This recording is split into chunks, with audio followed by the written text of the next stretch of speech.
All right, Congressman Jason Smith heads the House Ways and Means Committee, which released the full transcripts from the IRS whistleblowers. It was a major moment in this investigation. Sir, it's good to have you back on the show.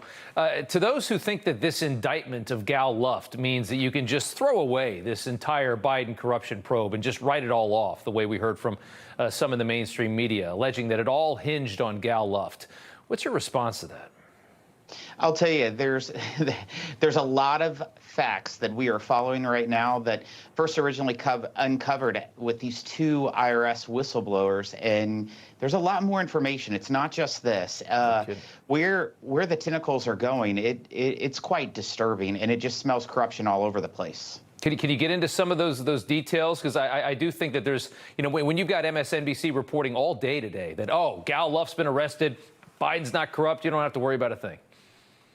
Well, I mean, just look at the 14 hours of testimony that we had from the two different IRS whistleblowers. We've now requested more than a dozen individuals from DOJ, FBI, the IRS, and the Secret Service to come before my committee, Judiciary, and also Oversight for additional information. We have to find out what happened on that October 7th, 2022 meeting where the IRS whistleblowers are claiming that the prosecutor in Delaware said that he didn't have independence in the case. We've seen by their testimony that the Justice Department was delaying prosecution that actually led to the statute of limitations expiring in 2014 and 2015. And just the year of 2014, there's more than $400,000 that's claimed that Hunter Biden did not pay from his income from Burisma.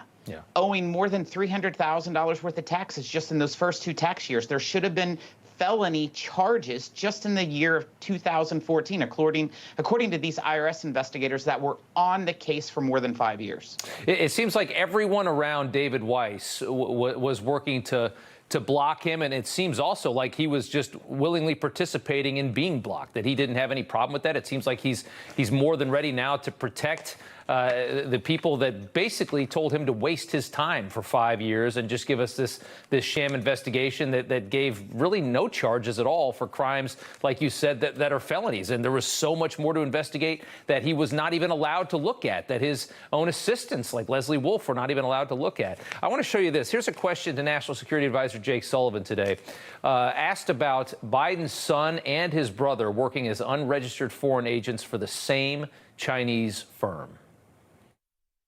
The president's son and brother work for the same firm without registration.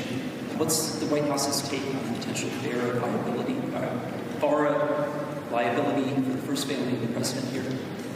I've not seen that and can't comment on it. So, I mean, that's the same. That's one of the same charges they just gave to Gal Luft, by the way. Everybody is pretending to have blinders on, and it's all a lie. And after this many years, the way the response is coming, especially from the DOJ to this, is, I think, malicious in nature. It's happening far too often, pretending not to realize what's been going on here. Your response? Look at the WhatsApp message that we uncovered from the IRS whistleblowers that was from Hunter Biden to a Chinese business colleague or a partner, however you want to call it, where he says that I'm waiting for your response. I'm seated right next to my father, and we are waiting for your response. And all along, President Biden, for years, has said that he knew nothing of his son Hunter's business dealings. But after that WhatsApp message came out, what did he start saying?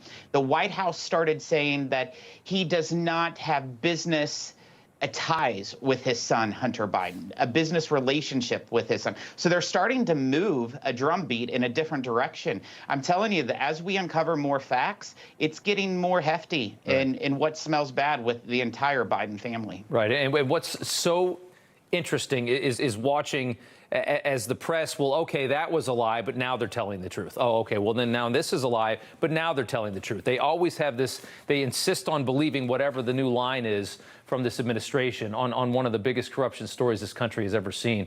It's despicable the way this is being handled. You know, every American, when they see that Hunter Biden received over $8.3 million from the years of 2014 to 2019 from entities in China, Ukraine, and Romania, and he got a brand new Porsche more than $140,000 valued, a diamond of $80,000, They don't buy that. It's so cut and dry. It's so cut and dry. It's so disappointing. It is. It certainly is. Well, sir, I was really looking forward to talking to you, and thank you so much for coming on, Congressman. We appreciate it. Great to be with you, sir.